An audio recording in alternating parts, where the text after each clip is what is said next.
នេះគឺខាងយើងខ្ញុំមកធ្វើការបង្ហាញជាប្រភេទម៉ាស៊ីនកាត់ស្មៅថាសជ្រុងមួយគ្រឿងទៀតហើយបងសម្រាប់ម៉ាស៊ីនកាត់ស្មៅថាសជ្រុងមួយគ្រឿងនេះដែរគឺទំនើបហើយពិសេសជាងរាល់ដងទៀតសម្រាប់បងដែលគាត់ចង់ដឹងថាពិសេសជាងរាល់ដងយ៉ាងណាជាមួយនឹងខាងយើងខ្ញុំទាំងអស់គ្នាសម្រាប់ម៉ាស៊ីនកាត់ស្មៅថាសជ្រុងមួយគ្រឿងនេះដែរគឺជាប្រភេទម៉ាស៊ីនម៉ាកយ៉ាន់ម៉ាដែលមានកម្លាំងសេះ6សេះជាប្រភេទប្រើប្រេងសុទ្ធស៊ីប្រេងតិចហើយពិសេសនោះគឺជាប្រភេទប្រើដេម៉ឺរ៉ឺដែលវាធ្វើឲ្យបងមិនពិបាកនៅក្នុងការប្រើកម្លាំងហើយកង់របស់វាគឺជាប្រភេទកង់ថ្មីទៀតបងម៉ាស៊ីនរបស់វាគឺនៅថ្មីស្អាតសំណុំដើមស៊ីនមកពីជប៉ុនរតែពិសេសទៀតនោះកន្លែងដែលយើងសេរីថាសលើកចុះលើកឡើងកាលពីមុនគឺយើងប្រើជាប្រភេទដែកល្វី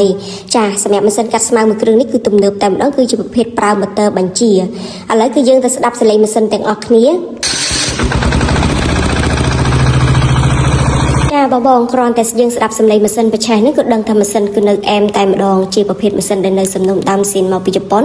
ជាម៉ាស៊ីននៅថ្មីស្អាតកម្លាំងខ្លាំងហើយម៉ាស៊ីនរបស់វាគឺជាប្រភេទម៉ាកយ៉ាន់ម៉ាដែលមានកម្លាំងសេះ6សេះជាប្រភេទប្រើប្រេងសុទ្ធស៊ីប្រេងតិច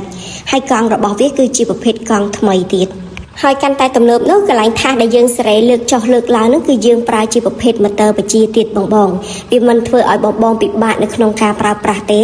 សម្រាប់ម៉ាស៊ីនកាត់ស្មៅថាសជ្រុងនេះគឺងាយស្រួលតែការប្រើប្រាស់ងាយស្រួលតែការថែទាំសម្រាប់បងដែលគាត់ជាម្ចាស់ចម្ការបងគួរតែទិញជាប្រភេទម៉ាស៊ីនកាត់ស្មៅមួយគ្រឿងនេះទុកនៅក្នុងចម្ការគឺជាការល្អតែម្ដងវាធ្វើឲ្យបងចំណេញទាំងពេលវេលាចំណេញទាំងថវិកាជាពិសេសគឺបងចំណេញទាំងកម្លាំងកម្មករសម្រាប់ផ្លែរបស់វានេះគឺជាប្រភេទផ្លែកវិតដែលនៅចំកណ្ដាលហើយផ្លែរបស់វានឹងគឺជាប្រភេទផ្លែកវិតធំធ្ងន់ដែលធ្វើឲ្យកម្លាំងខ្លាំងកាត់ស្មៅបានស្អាតតែម្ដងបងហើយកវិតរបស់វានឹងគឺវិលជុំញាប់មែនតែនបង